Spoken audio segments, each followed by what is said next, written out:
Señor, habla a través de él, que podamos ver a Cristo y el Evangelio cada vez más claro, y que la enseñanza de hoy no llegue a lugares vacíos, Señor, sino que, como dice tu palabra, regrese y dé fruto, que haga la obra para lo que fue enviada, para consolar, para confrontar, para animar, para aprender, Padre, y que podamos salir de aquí conociéndote un poco más para poder obedecerte un poco mejor. Amén.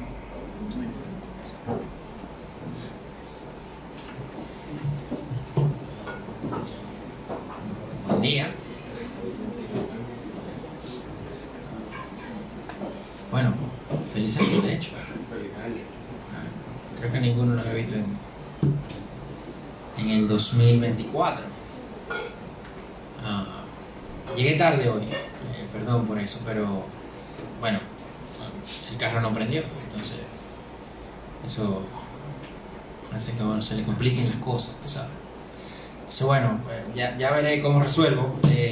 Diana y los niños están, de hecho deben estar en la iglesia ahora, y llegan esta tarde. Yo espero que de aquí a esta tarde ya haya resuelto, pues tengo que buscar el aeropuerto. Pero bueno, nada, realmente un gusto estar de vuelta, un gusto estar aquí, y un gusto realmente estar aquí con la oportunidad de compartir la palabra de Dios de nuevo con ustedes. Yo tenía 4 domingos, ¿no? 4 domingos fuera, más o menos. Sí, yo tuve 3 domingos allá, el domingo pasado, 4 domingos, un mes. No un mes, depende de cómo se cuenten, ¿sabes? Sí, porque dije, no, un mes, no, bueno. Depende de cómo se arranquen a contar. 4 domingos no necesariamente implican un mes, ¿verdad? 4 semanas sí, pero 4 domingos no, porque si yo salgo el sábado, pues hay una semana menos, pero sí son 4 domingos.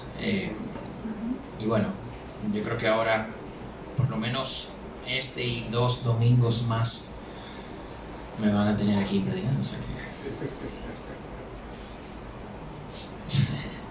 vamos a poner un buzón de sugerencia para...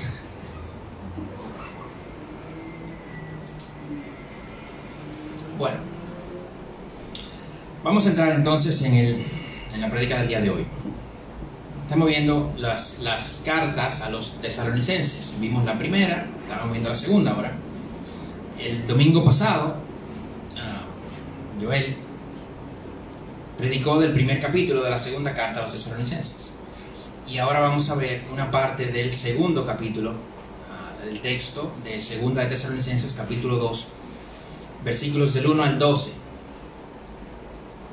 Yo quería que fuera al revés, ¿verdad? Yo tenía el capítulo pasado y que Joel tuviera este capítulo. Ahora veremos por qué, pero no se dio. Entonces me tocó a mí este. Entonces vamos a leer, luego voy a orar y nos adentraremos en la palabra de Dios. Segunda Tesalonicenses 2, 1, 12. Pero con respecto a la venida de nuestro Señor Jesucristo y a nuestra reunión con Él, les rogamos, hermanos, que no sean sacudidos fácilmente su modo de pensar, ni se alarmen, ni por espíritu, ni por palabra, ni por carta como si fuera de nosotros, en el sentido de que el día del Señor ha llegado. Que nadie los engañe en ninguna manera, porque no vendrá sin que primero venga la apostasía y sea revelado el hombre de pecado, el hijo de perdición. Este se opone y se exalta sobre todo lo que se llama Dios o es objeto de culto, de manera que se sienta en el templo de Dios presentándose como si fuera Dios. ¿No se acuerdan de que cuando yo estaba todavía con ustedes les decía esto? Ustedes saben lo que lo detiene por ahora, para ser revelado a su debido tiempo, porque el misterio de la iniquidad ya está en acción. Solo que aquel que por ahora lo detiene lo hará hasta que él mismo sea quitado de en medio. Entonces será revelado ese impío a quien el Señor matará con el espíritu de su boca y destruirá con el resplandor de su venida. La venida del impío será conforme a la actividad de Satanás, con todo poder y señales y prodigios mentirosos, y con todo engaño de iniquidad para los que se pierden, porque no recibieron el amor de la verdad para ser salvos. Por esto Dios les enviará un poder engañoso para que crean en la mentira, a fin de que sean juzgados todos los que no creyeron en la verdad, sino que se complacieron en la iniquidad. Padre, te alabamos, Señor, y te bendecimos. Te damos, Padre, gracias por tu palabra, gracias por tu revelación. Gracias por lo que tú nos has revelado y por lo que no nos has revelado. Gracias por tu Espíritu, Señor, que inspiró esta palabra y es, Señor, el que nos explica esto en nuestros corazones. Señor, que sea tu Espíritu que tome lo que aquí se diga, hable en nuestros corazones, Señor, para lo que tú quieres que en cada uno de nosotros esta palabra pueda hacer. Señor, reconozco que no soy digno de estar aquí predicando tu palabra, Señor, pero por tu gracia, por tu sacrificio, Señor, tú me justificaste, me regeneraste. Señor, y por razones que no entendemos o que yo no entiendo, Señor, me das el privilegio de compartir tu palabra y yo te pido, Señor, que tú puedas ser glorificado en esta predicación de este pasaje en el día de hoy. En el nombre de Jesús. Amén. Bueno, relajaba con Joel antes de que yo quería que le tocara a él este pasaje a mí el anterior, yo luego el capítulo 3, porque este es un pasaje complicado. Un poquito complicado. Vamos a ver qué tan poquito, según dice alguna persona. Agustín, ¿se acuerdan? Agustín de Hipona, en algunos círculos conocido como San Agustín, decía: francamente confieso que el significado de este pasaje se me escapa completamente. Leve. Otros dicen que es el pasaje más oscuro de toda la correspondencia paulina. Leí un comentarista que decía que la dificultad de este pasaje destaca el principio importante de gritar cuando la Escritura exige que se grite y de susurrar cuando la Escritura exige que se susurre. Porque efectivamente hay cosas que Dios nos las revela con un grandísimo nivel de detalle y hay otras cosas que no. Entonces hay un tema ahí, porque nosotros podemos, sí, pudiera ser hasta pecar de, como relajaba siempre con un amigo, que toda conversación de cualquier tema cristiano tú la puedes terminar con Deuteronomio 29:29. Las cosas reveladas son de Dios y las que no, pues ya se acabó la discusión. Y no hay más nada que hablar. O sea, si tú entiendes que eso no está revelado, pues tú no entiendes, eso no está revelado, pues se acabó, ya no hay más nada que hablar. Pero eso no es así, porque al final sí hay cosas que se dicen aquí en la palabra de estos temas, por ejemplo, y que tenemos la responsabilidad de adentrarnos en ellos, ¿verdad? Profundizar en ellos y de, reconociendo nuestras limitaciones, tener una posición, tener una interpretación de lo que entendemos que Dios nos está diciendo aquí, porque si Dios no quisiera decírnoslo, no lo hubiera incluido. Esa es la realidad. Entonces, también es cierto otra cosa, que cuando leemos la palabra, lo que tenemos que ver, sin entrar necesariamente en mucha profundidad conceptual de lo que es una exégesis y demás, lo que tenemos que ver es qué quería el autor, ¿verdad?, darles a entender a las personas que estaban recibiendo ese texto. Y yo creo que muchas veces ahí también fallamos, porque como vemos este capítulo, como veremos en este capítulo, Pablo tenía una intención, y la vemos en el texto claramente. Con respecto a la venida de nuestro Señor Jesucristo, en nuestra reunión con Él, les rogamos que no sean sacudidos fácilmente, que no se alarmen. La intención de Pablo es traer cierta calma a los tesalonicenses. La intención de Pablo no es hacer un tratado teológico, escatológico. No lo es. Y en el mejor de los casos, digamos que por curiosidad muchas veces convertimos textos como estos en eso, porque nos interesa lo escatológico, lo sobrenatural, lo que va a pasar después. Y perdemos muchas veces cuál es el punto que Pablo quería, o la intención, no el punto que quería resaltar, sino la intención de Pablo al resaltar cosas en el texto. Pero, para seguir contextualizando un poco más a detalle, aquí en 2 Tesalonicenses había un problema, en la iglesia de Tesalonicenses había un problema, estaban confundidos, eso está claro, ¿verdad? No quiero que les rogamos, hermanos, que no sean sacudidos en su modo de pensar, que no se alarmen, aquí había un problema, aquí había una confusión. Y esta confusión es lo que Pablo quiere aclarar. Y tenemos que reconocer algo, que cualquier confusión que pueda dar lugar a estas cosas es una confusión provocada por Satanás. Como leía a alguien, decía, Satanás hace dos cosas: persigue a la iglesia o confunde a la iglesia. Si no la puede perseguir o no quiere perseguirla en ese momento, pues entonces la confunde. Y eso parece que estaba pasando aquí, y Pablo escribe este texto para tratar de apaciguar, controlar, arreglar esta confusión, que es el punto principal de la carta. A veces se nos olvida también que tenemos una realidad ontológica que es, ¿verdad? Existe Dios, que es la raíz, la fuente de todo lo bueno, y que todo lo que no es bueno, pues entonces queda solamente otro aspecto, ¿verdad? Que es el mal, y el mal es de Satanás. Muchas veces creemos que estamos como en una zona gris, ¿verdad? Y que cuando leemos en Colosenses que el Señor nos sacó de donde estábamos, el reino de las tinieblas, y pensamos que la tiniebla es como una cosa medio oscurita, ¿verdad? Y estábamos ahí sin saber cosas, ahí perdidos, y entonces Dios nos sacó. No, de donde Dios nos sacó es de una realidad, de un contexto satánico. Esa es la realidad. Y a veces perdemos eso y entendemos que, bueno, esto es medio gris, porque lo satánico es lo muy, muy feo. Si no es tan feo, entonces no. Es como una zona gris, y realmente no es así. Entonces, esta confusión que se está dando en la iglesia de Tesalonicenses, Pablo dice, vamos a aclararla. Y empieza con respecto a la venida del Señor y a nuestra reunión con Él, y aquí declara cuáles son los dos puntos que están causando esto: la venida del Señor y nuestra reunión con Él. Lo que se conoce como la parousia, ¿verdad? La palabra en griego de venida, y nuestra reunión con Él, o lo que luego, viendo todo el contexto bíblico, se llega a conocer como el rapto de la iglesia. Pero todos dirán, oh, bueno, ahora vamos a hablar del rapto y vamos a hablar de la segunda venida. Bueno, vamos a ver. Porque, insisto, la preocupación de Pablo al escribir este texto es pastoral, no doctrinal, aunque necesita doctrina, ¿verdad? No teológica, aunque se puede sacar la teología de ahí, pero es una preocupación pastoral, más de exhortación que de dar lecciones.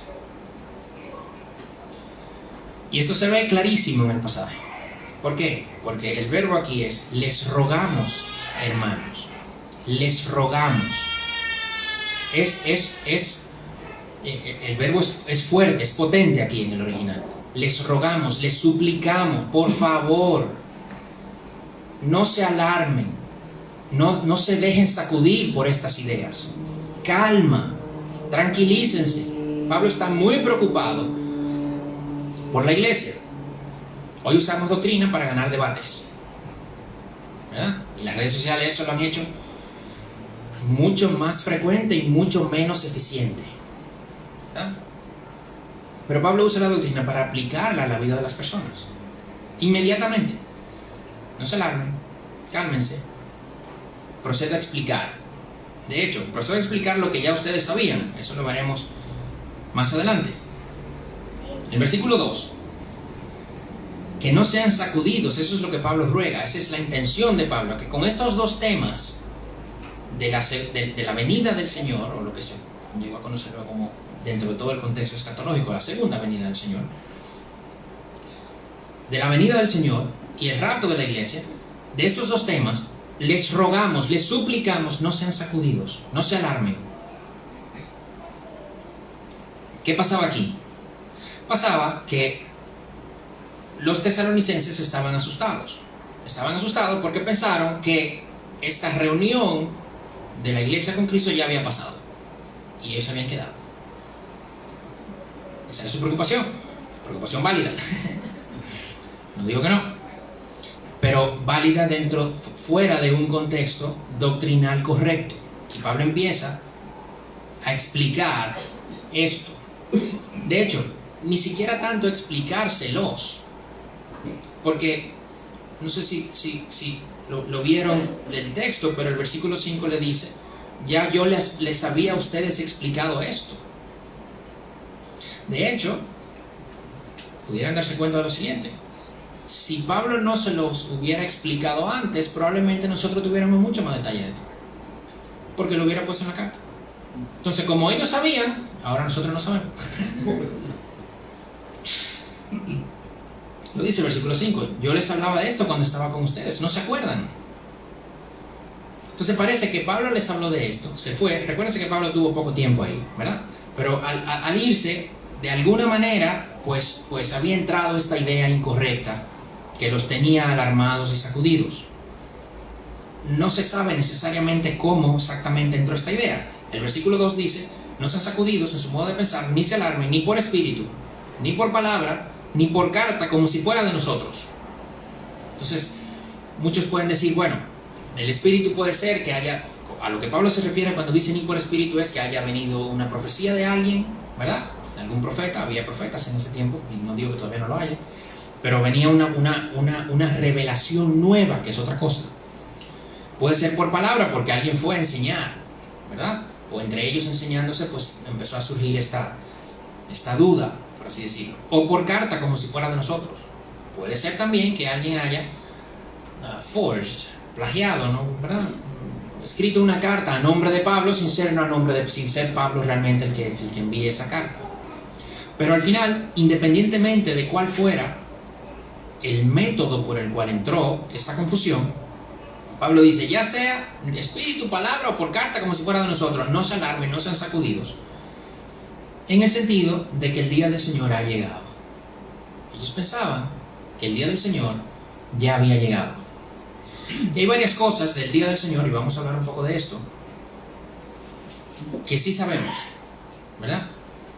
Eso viene desde el Antiguo Testamento. Esa frase, esa construcción con esas palabras viene desde el Antiguo Testamento y se trae al Nuevo Testamento.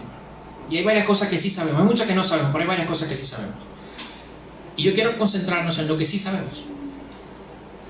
Y no todo, de hecho, pero en dos cosas. Que vendrá como ladrón en la noche. ¿Okay? Lo dice Mateo 24.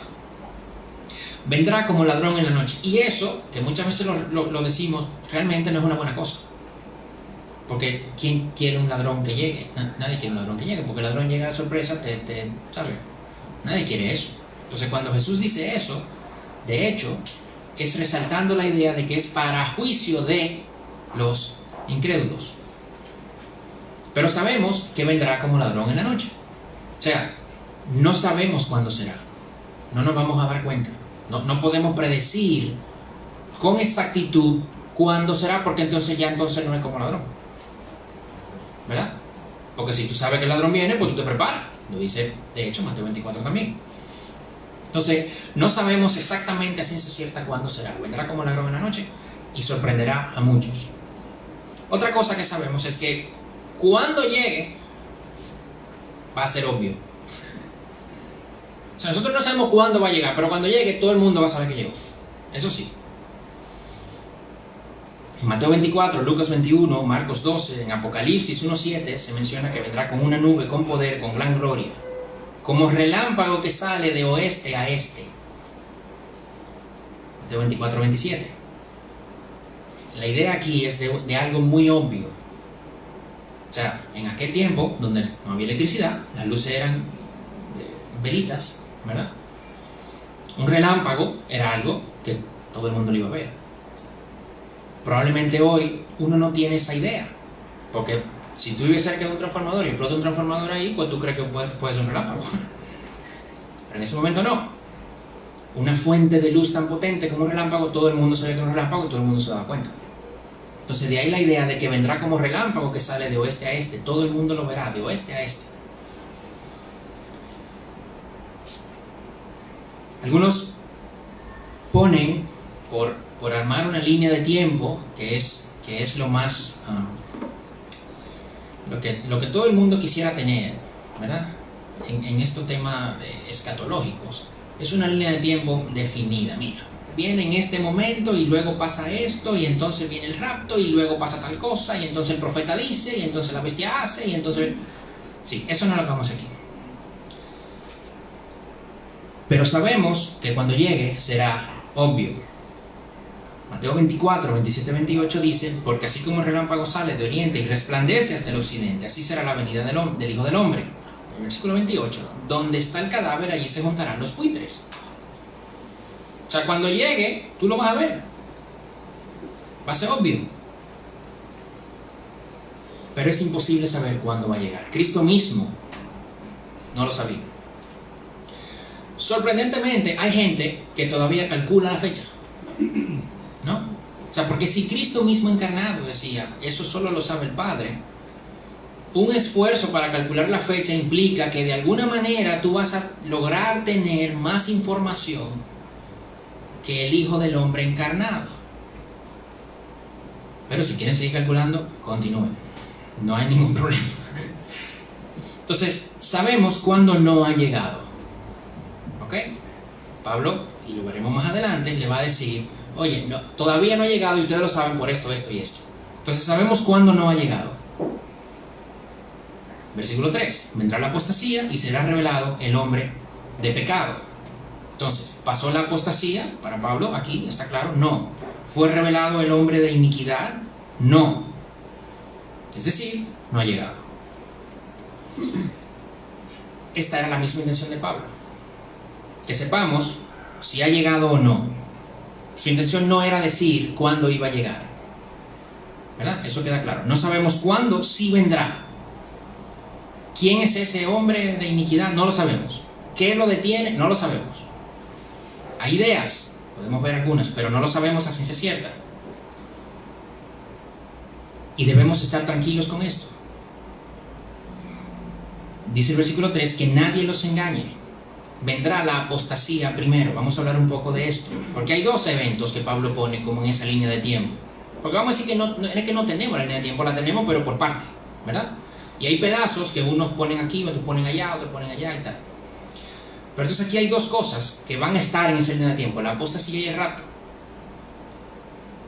Vamos a hablar un poco de esta apostasía. Esto se refiere a un evento, la gran apostasía, donde algunos dicen que son exclusivamente creyentes, abandonarán la fe. Mateo 24:10 dice que muchos se apartarán de la fe. Para que haya apostasía, muchos dicen, tiene que primero haber una confesión de fe, ¿verdad?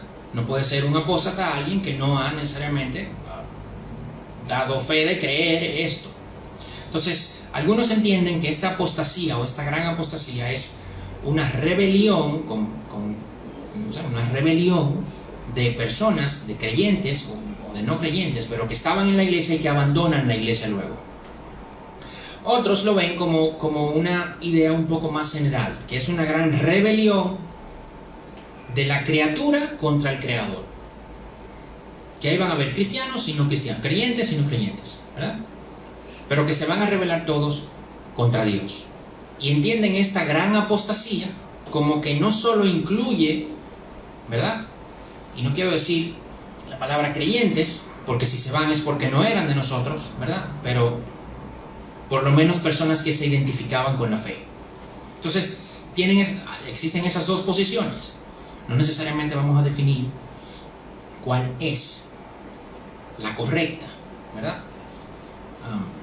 Pero cada quien se pudiera inclinar a una o a otra.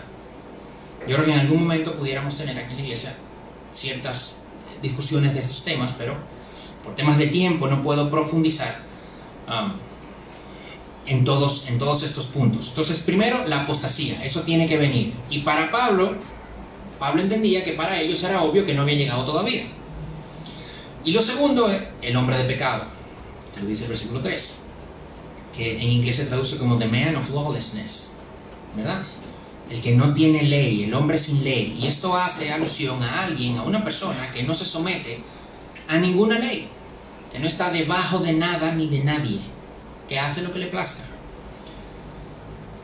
Es decir, se quiere hacer como Dios. Y más adelante Pablo expande esta idea. Y en el versículo 3 también se le llama hijo de perdición. Hay otra persona en la Biblia a la que se le aplica este nombre. ¿Saben a quién? A Judas. Este nombre se aplica a dos personas en la Biblia, a Judas y a este man of lawlessness, hombre de iniquidad, ¿verdad? Hombre sin ley. Este hijo de perdición, esta expresión hijo de perdición en hebreo, el hijo de, implica una misma naturaleza que lo otro. Entonces, cuando se dice hijo de perdición o hijo de destrucción, es una personificación de la destrucción. Es decir, que es alguien que provocará, ¿verdad? Es alguien que traerá por ser de su naturaleza, destrucción. Pero también implica que es alguien que está destinado para destrucción. Y veremos cómo en el versículo 8 Pablo es tajante con esto. Pero vamos por parte, no nos adelantemos. Lo otro que hemos visto aquí era pues el rapto. Y algunos colocan el rapto como al principio de unos 7 años, ¿verdad? De gobierno, vamos a decir, de este anticristo, porque luego este man of lawlessness, ¿verdad? Este hombre de iniquidad, este hombre sin ley, dentro del contexto escatológico más amplio, se conoce como el anticristo. No se toma de aquí, hay que tomar de Daniel, hay que tomar de Apocalipsis, hay que tomar de Pedro, de Juan. De hecho, es Juan el que utiliza la palabra, el nombre de anticristo. Pero vamos a identificarlo como tal, ¿verdad? Este hombre de iniquidad es lo que luego se conoce como el anticristo. Entonces Pablo dice, oye, primero tiene que revelarse, con V, ¿no? Tiene que revelarse este anticristo, y todavía no ha sido revelado. Y lo otro es que todavía tenemos que estar con Cristo, el rapto. Entonces, decía, algunos colocan este rapto al principio del gobierno de este anticristo, ¿verdad? Tomando de Daniel. Otros ni siquiera ponen el término de los 7 años, pero, de nuevo, por temas de tiempo tengo que cortar cosas. Entonces, asumiendo esos 7 años, algunos ponen ese rapto al principio, otros en el medio, otros al final, y cada posición tiene su defensa, cada posición tiene su pro y su contra, de acuerdo a diferentes textos. Por ejemplo, algunos que lo ponen al final, asumiendo de este texto como que el rapto y la parousia, la venida, son un solo evento. Entonces dicen, pero entonces ¿para qué raptar la iglesia si ya se acabó ese periodo de tribulación? Y luego viene entonces ese gobierno de los 1000 años, como decía el pastor Carlos el año pasado, viendo Primera Tesalonicenses, que algunos creen en ese gobierno de 1000 años, otros creen que no habrá un gobierno de 1000 años, etcétera, etcétera, etcétera. Pero dentro de todo esto, algunos dicen, pero ¿por qué el rapto será al final si ya al final se va a acabar la tribulación? Bueno, pues entonces algunos lo ponen en el medio, algunos lo ponen al principio. Como decía el pastor, no vamos a discutir, ¿verdad? Por esto, podemos conversarlo, ¿no? Y yo creo que es responsabilidad de cada creyente meterse en la palabra y sacar una posición de esto. Estudiar lo más que pueda estos temas y tener una posición. No, mira, yo leí el texto, yo leí algunas interpretaciones y yo entiendo en oración que lo que aquí dice es tal cosa. Yo creo que eso es responsabilidad de cada creyente, ¿ok? Pero no vamos a tener esa discusión aquí. La intención de Pablo es exhortarlos a que permanezcan firmes en la verdad, a que no sean sacudidos, a que no estén alarmados. Entonces Pablo les dice, el rapto no ha pasado. ¿Qué podemos concluir de este texto también? Que si ellos estaban preocupados porque entendían que se habían perdido ese rapto por la tribulación que ellos mismos estaban teniendo, recuerdan que los tesalonicenses estaban sufriendo tribulación, y parece que la tribulación era muy fuerte. Entonces ellos dicen, ven acá, es que ya la tribulación empezó. Entonces el rapto, que para ellos podemos concluir de aquí iba a pasar antes, no lo perdimos, ¿no? Algunos entienden que por esa interpretación Pablo, ¿verdad?, les había dicho a los tesalonicenses que el rapto iba primero porque ellos, eso era lo que creían, y Pablo no necesariamente corrige esto. Para algunos sí lo corrige, para algunos sí lo corrige también.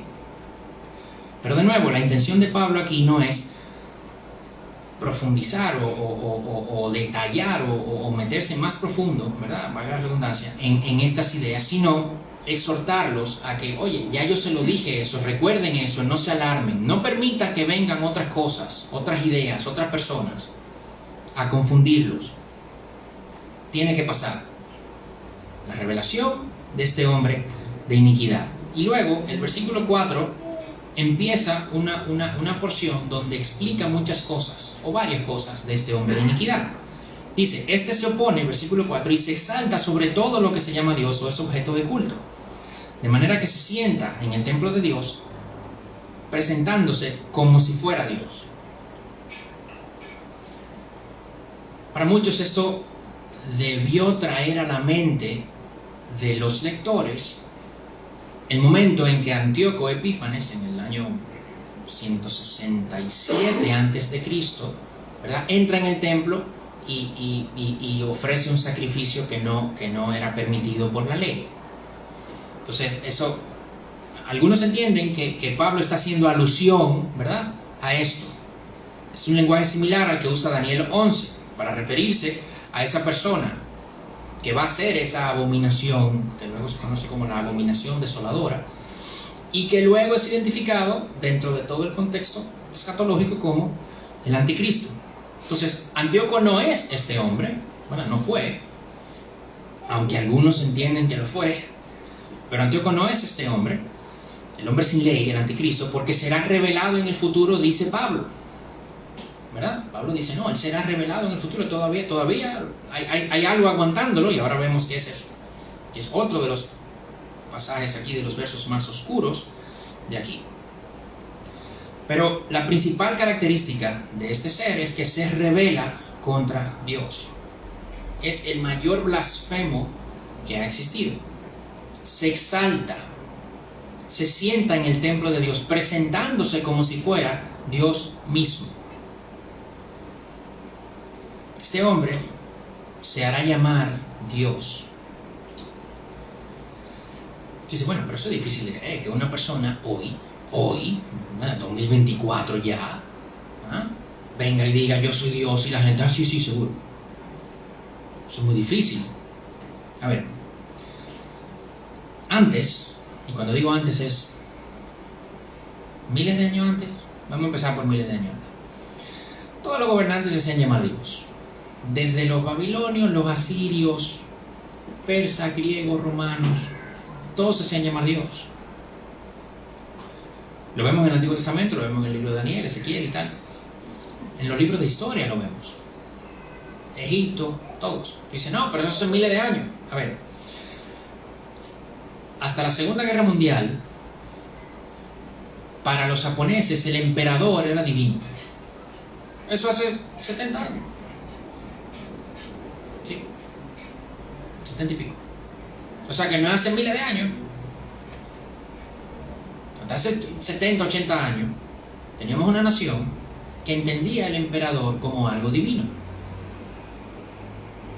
Si no es por los dos bombazos atómicos que le pegan, y porque el general MacArthur al final terminó entrando y le digo, mira, Hirohito se llamaba, vamos a reformar esto aquí ahora.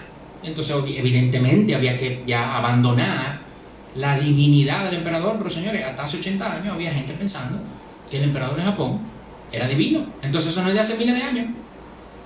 Dice, no, Yanni, lo que pasa es que eso ya se está acabando. El último que quedaba era él. No, porque el ser humano le encanta reciclar cosas. Y yo creo que nuestra sociedad es cada vez menos atea y más pagana. No más monoteísta, de hecho. Yo creo que mucho menos monoteísta. Pero es menos atea y más pagana. Hablaba con un amigo ahora, visitando allá, que decía que él era ateo, pero que ya no es ateo porque había pasado por ciertas experiencias alucinógenas inclusive, y que él entendía que lo que él había experimentado ahí tenía que ser algo divino. O sea, al final estamos abandonando ese ateísmo, pero no para acercarnos a Dios, sino para acercarnos a las religiones paganas de hace miles de años.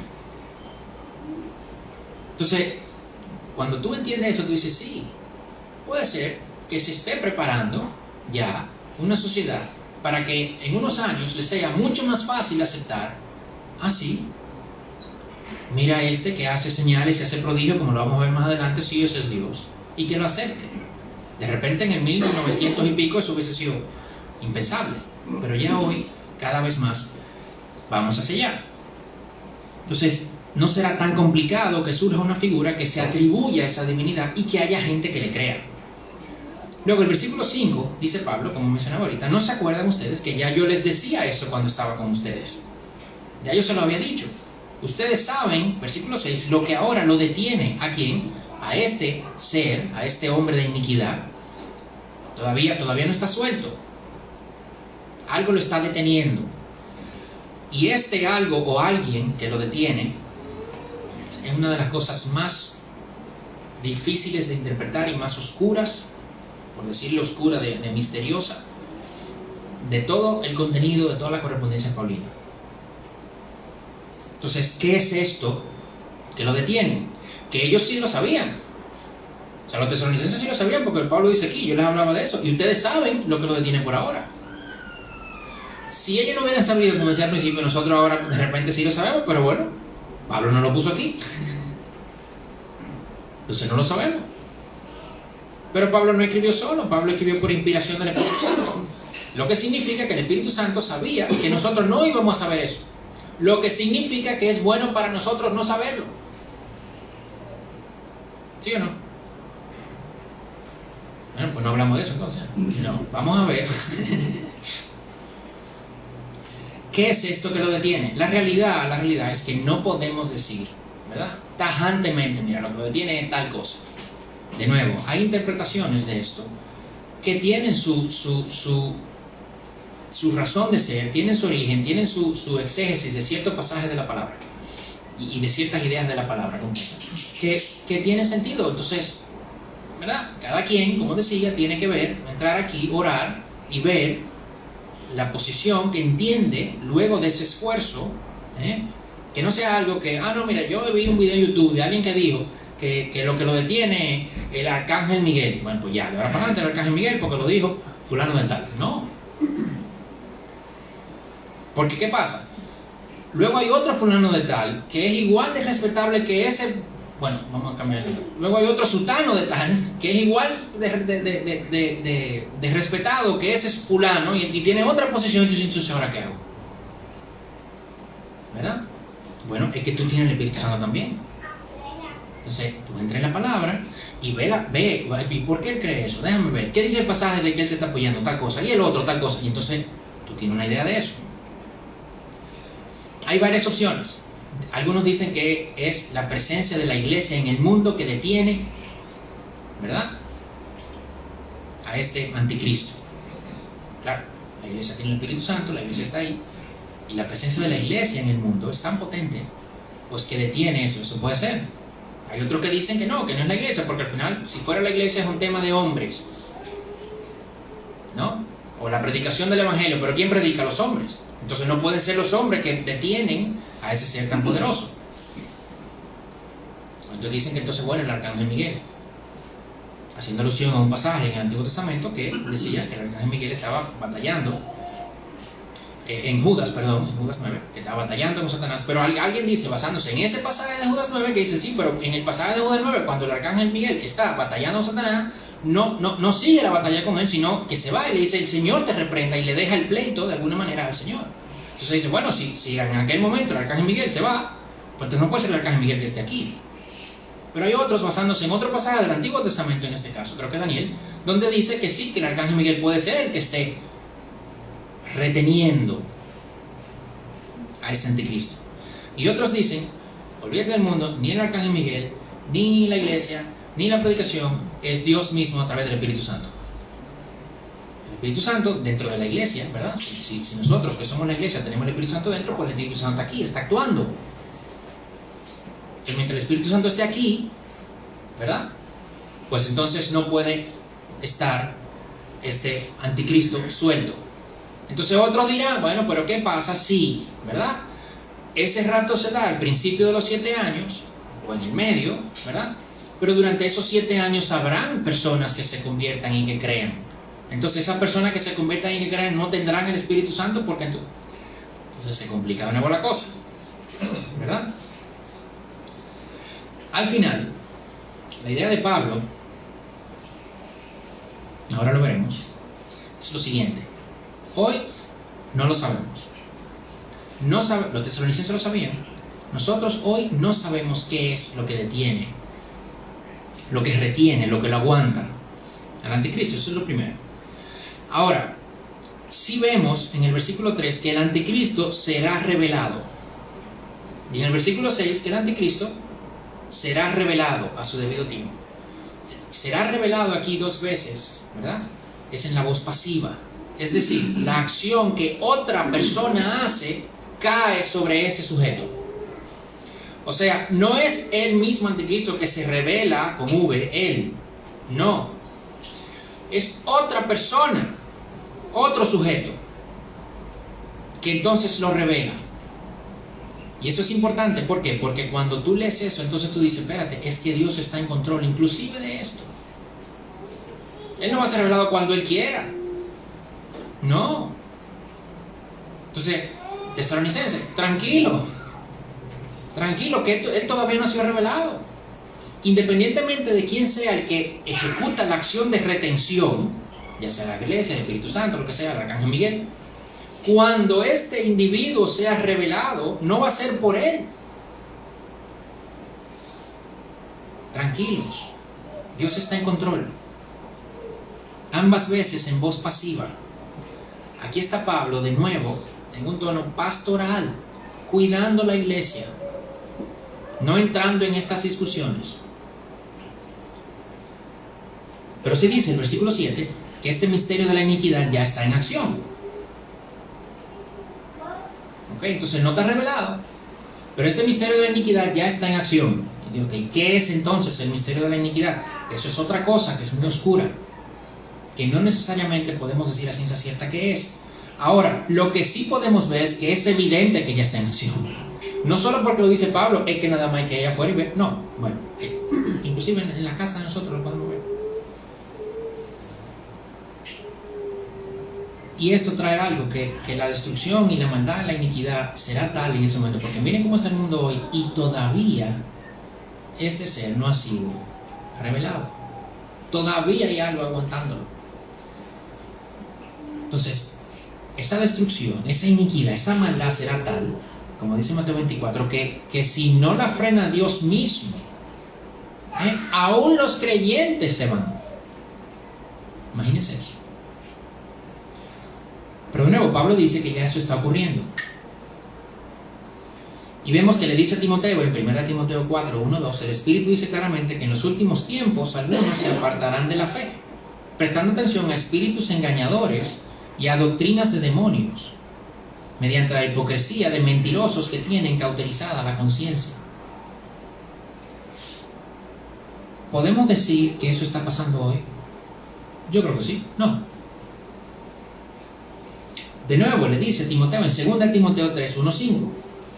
Pero debes saber esto, que en los últimos días vendrán tiempos difíciles, porque los hombres serán amadores de sí mismos, avaros, jactanciosos, soberbios, blasfemos, desobedientes a los padres, ingratos, irreverentes, sin amor, implacables, calumniadores, desenfrenados, salvajes, aborrecedores de lo bueno, traidores, impetuosos, envanecidos, amadores de los placeres en vez de amadores de Dios, teniendo apariencia de piedad, pero habiendo negado su poder, a los tales, evítalos. O sea, Timoteo, tú te vas a encontrar con gente así. Tú, Timoteo, tú. En tu vida, tú, Timoteo, te vas a encontrar con gente así. Que van a salir, ¿cuándo? En los últimos tiempos. Entonces, en los últimos tiempos, Timoteo, tú vas a estar vivo. Una conclusión lógica de aquí, ¿no? En los últimos tiempos, Timoteo, tú vas a estar vivo. Entonces, tú que estarás vivo, te vas a encontrar con gente así. A esa gente, evítala. Mi abuela siempre decía, y lo decía siempre en el mismo tono, ya lo dice menos, ya está mucho más viejita, pero igual lo decía siempre en el mismo tono, estamos en los últimos tiempos. Sí, la gente hablaba, ¿sabes? Mi tía, mi mamá, que si la política, estamos en los últimos tiempos. Tiene toda la razón. Tiene toda la razón. Gente así se ve hoy. Entonces, al parecer hay una idea aquí de esos últimos tiempos, ¿verdad? Que venía desde allá y que todavía se mantiene. Entonces, ¿Cristo llega mañana? Puede ser, no sabemos. Sí sabemos que no vendrá hasta que ocurra la apostasía y se revele este hombre de iniquidad. Pero sabemos que desde Timoteo entonces estamos en los últimos tiempos, porque Timoteo iba a ver personas así.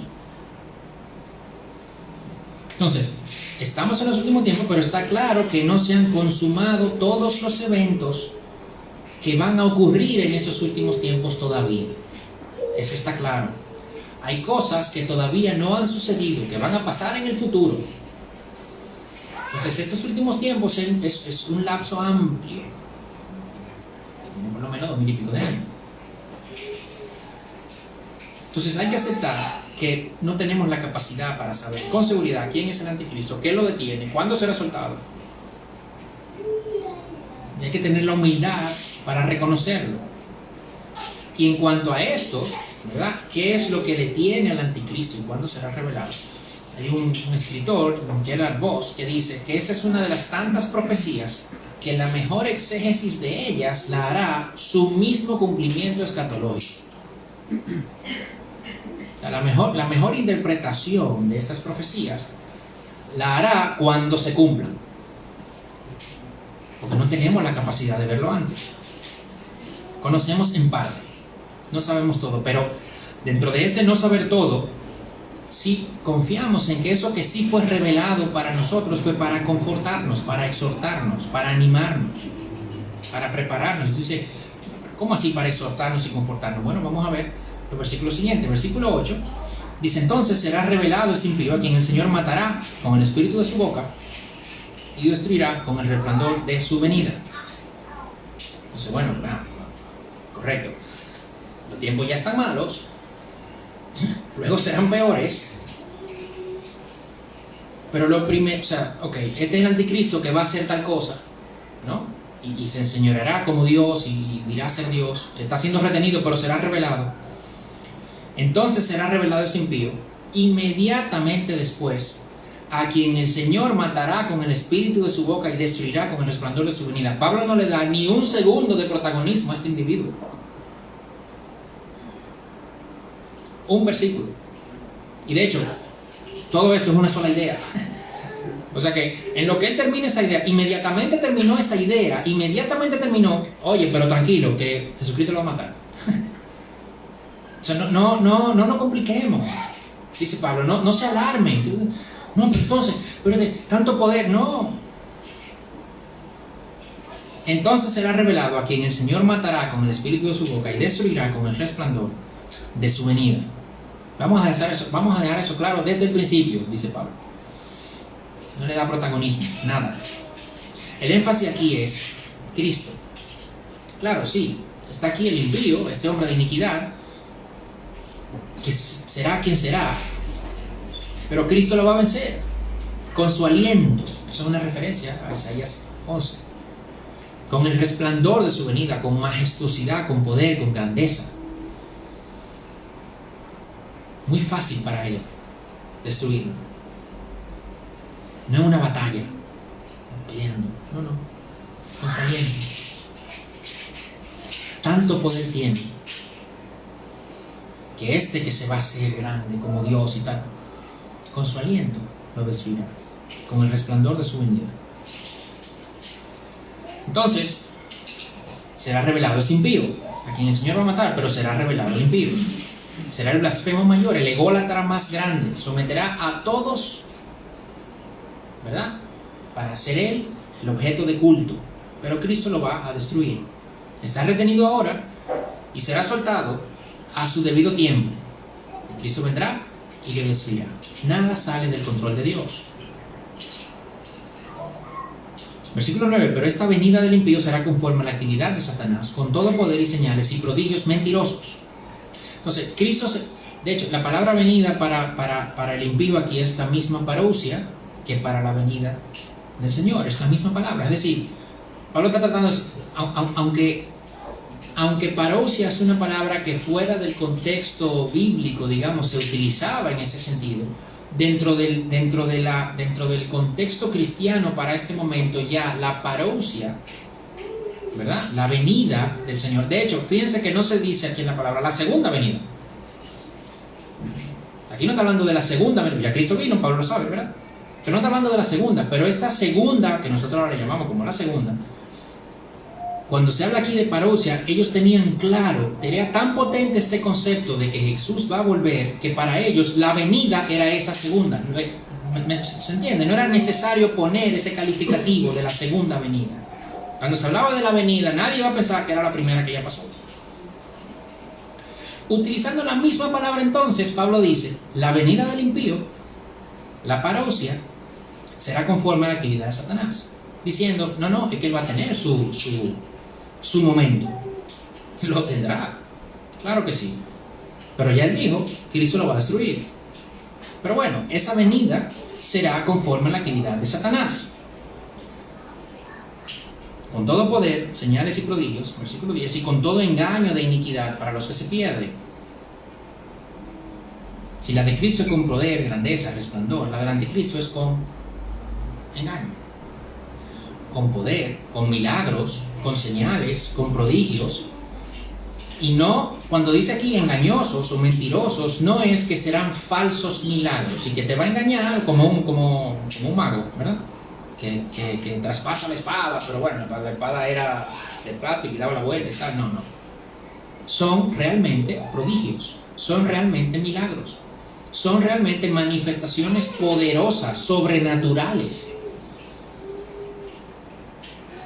Pero si los milagros y señales de Jesús apuntaban a su naturaleza divina, estos, los del anticristo, quiero decir, van a apuntar a una naturaleza divina falsa, para engañar. Sirven para llevar a la gente a la iniquidad, con todo engaño de iniquidad, dice el versículo 10.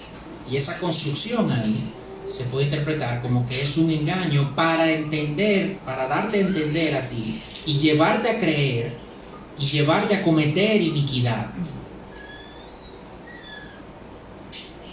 Ese misterio ya está funcionando hoy. Lo decía el versículo anterior, ¿no? Versículo 7, 6.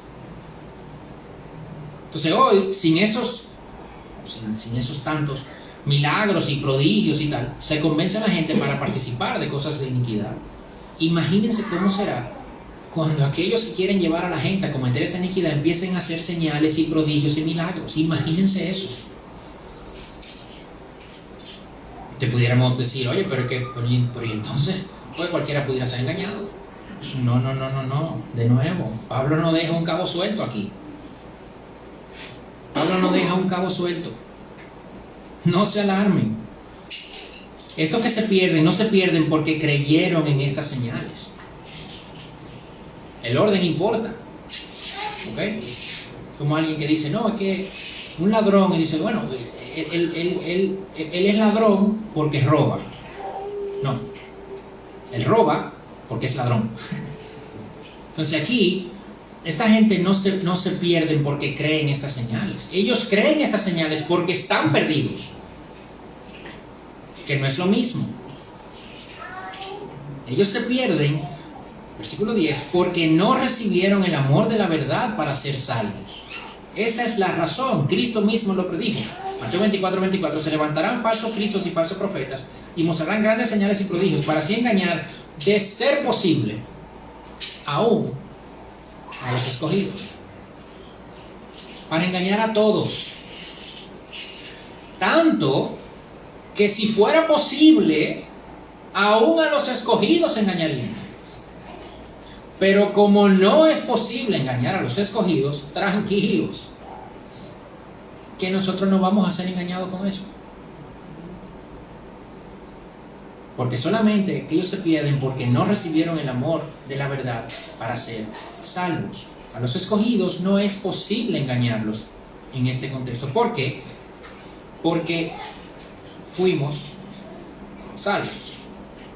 Sí. ¿Porque dimos profesión de fe? Sí. Pero podemos hacer el ejercicio de ¿por qué? Porque al final, porque fuimos escogidos, no es algo de nosotros. Porque si dependiera de nosotros, esa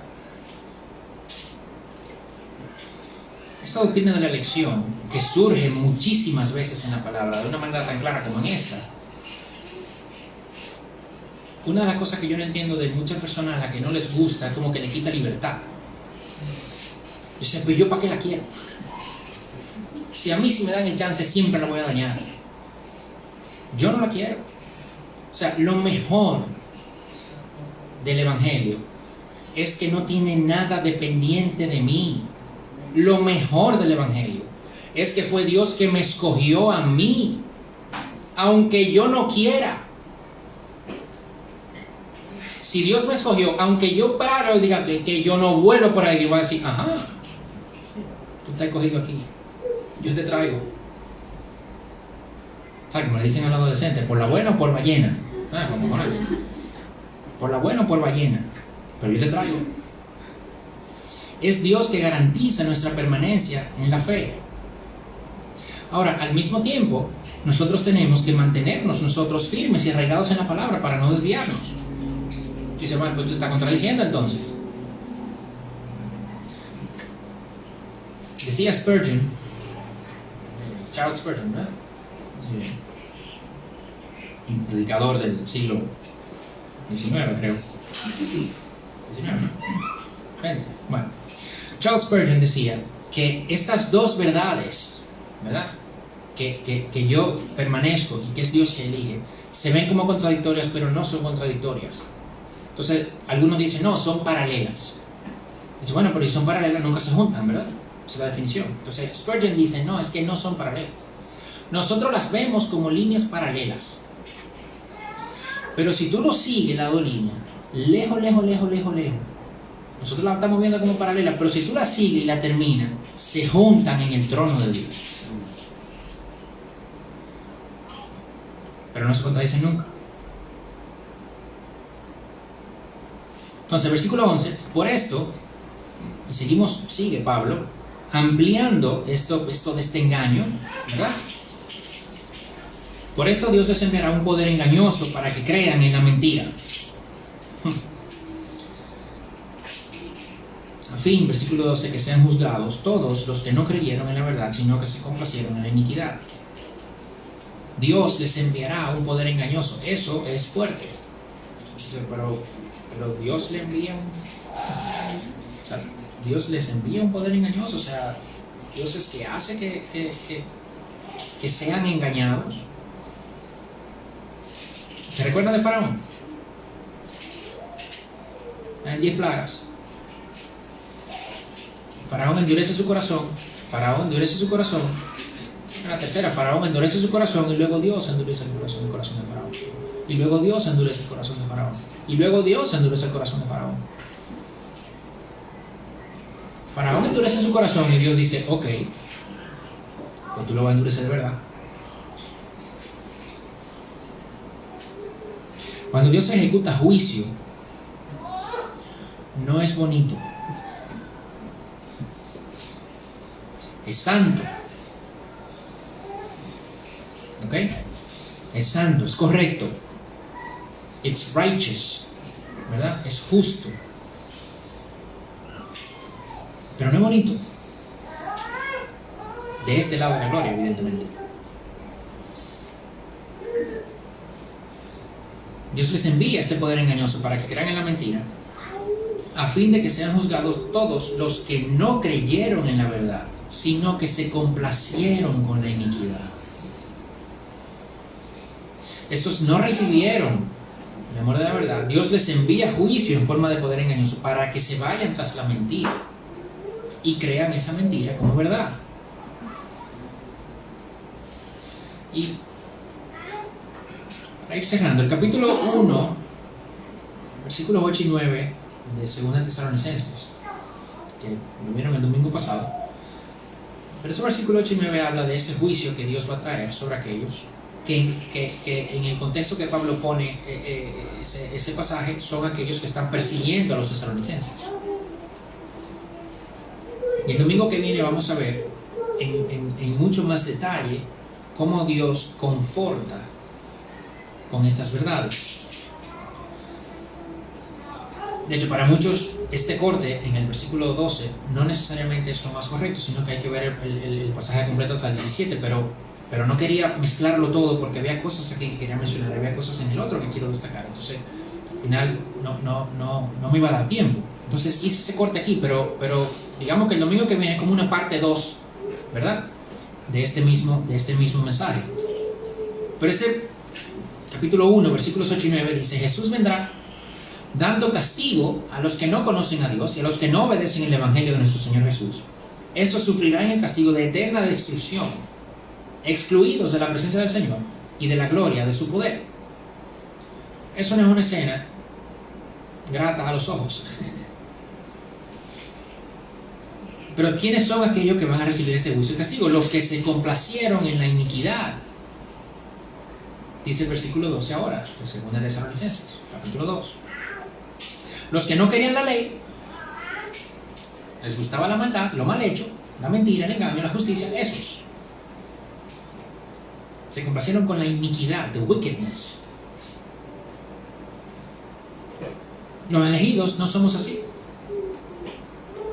De nuevo, no somos así no por nosotros, sino porque fuimos regenerados. Tenemos un corazón regenerado en proceso de santificación, con el Espíritu Santo morando dentro de nosotros. Entonces, para ir cerrando, vimos cómo Pablo presenta, ¿verdad?, esta verdad. No se alarmen, vayan a la palabra, Dios siempre está en control.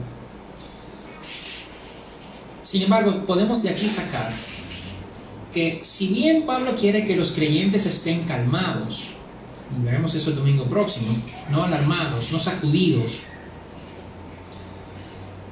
la otra cara de esa moneda es que los no creyentes deberían estar muriéndose del miedo.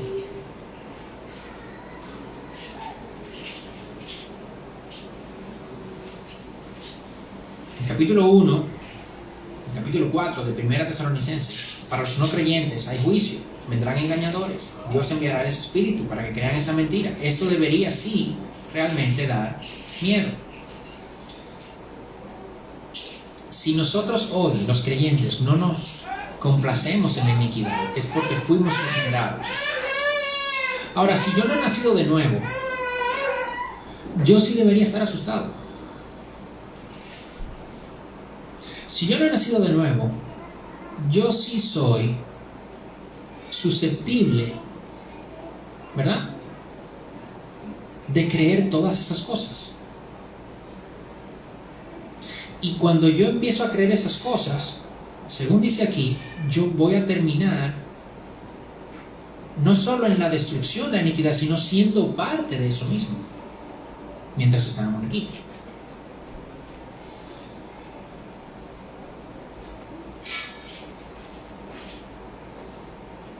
Primera Tesalonicenses 5:3.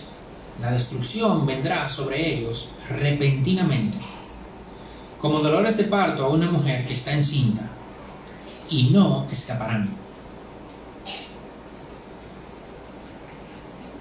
Entonces, si Dios se te reveló y tú creíste en Él, dale gracias. Debes reconocer de dónde vienes, ¿verdad? De que si no, tú fueras objeto de engaño. Pero Dios te preserva. Y vamos a ver,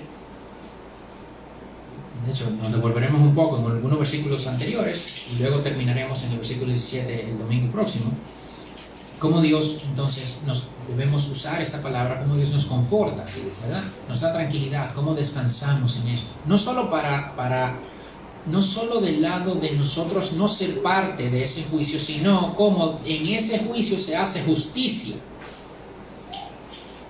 ¿Okay? Sin embargo, y si quiero cerrar aquí con esto. Si Dios se te reveló, bien, pero si no, o si tú no estás seguro, amigo, amiga, tú entonces eres de aquellos que se complacen con la iniquidad. Como decía al principio, no hay una zona gris, ¿ok? De hecho, yo sí es verdad que dentro de nuestra capacidad humana limitada hay muchas cosas que no podemos saber, no podemos definir, pero la realidad es que no hay zonas grises. La verdad es la verdad. Entonces, si tú no has nacido de nuevo, tú estás en la iniquidad. Tú te complaces con la iniquidad. Tu corazón es un corazón de iniquidad.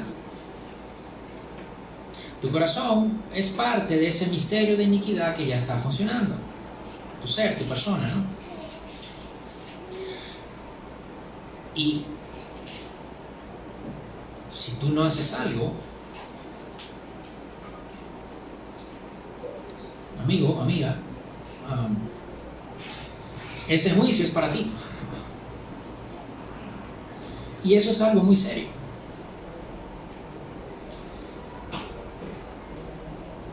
El pecado es algo tan horrendo que no va a quedar impune.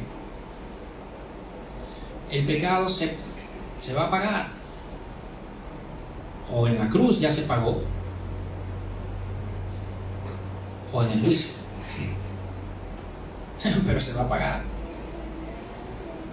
O el pecado tuyo lo pagas tú, y tu culpa la pagas tú,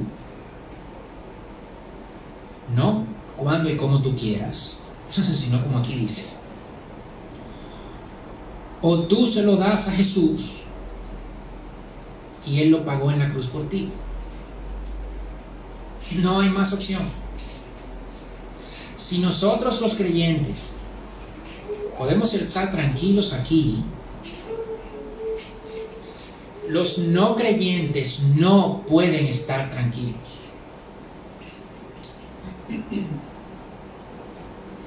Entonces, de nuevo, el mensaje es amplio y no quería dejar cosas por encima, por tanto, ese confort, ¿verdad? Esa tranquilidad y esa paz la vamos a expandir en los versículos unos anteriores y unos siguientes el domingo que viene, pero quería cerrar con la otra cara de la moneda. Entonces, yo obviamente solamente Dios conoce el corazón de cada uno de los que estamos aquí, pero yo quiero orar.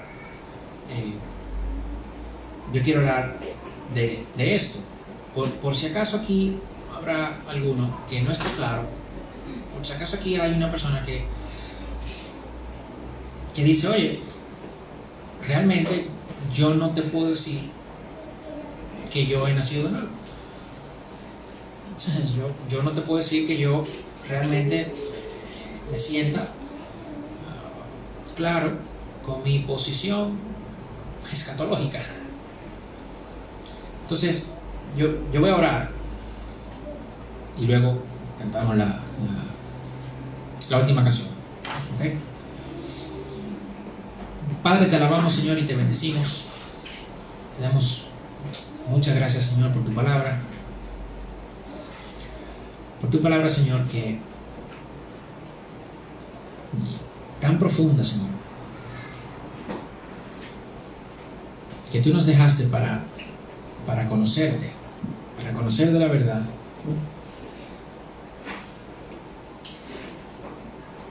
Para conocer de tu evangelio, que es la única vía, el único camino para salvación. Señor, si aquí, primero gracias, porque podemos, Señor, encontrar paz en tu evangelio. Gracias porque tú no dejas ningún cabo suelto. Señor, el hecho de que no conozcamos algunas cosas no son cabos sueltos.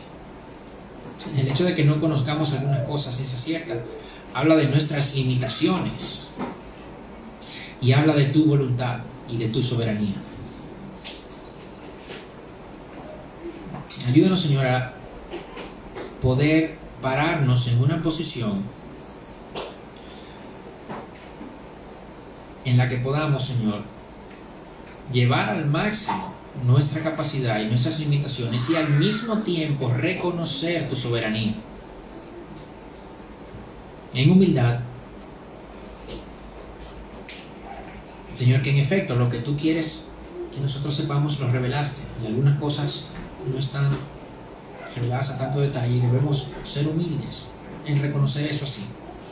Y ser humildes, Señor, en amor, porque el conocimiento envanece, pero el amor edifica.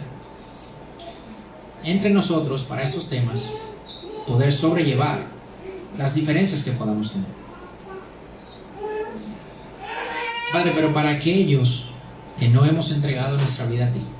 Para aquellos que no han nacido de nuevo, Señor, este juicio es algo real. Este juicio es algo que va a pasar. Y este juicio es algo inminente.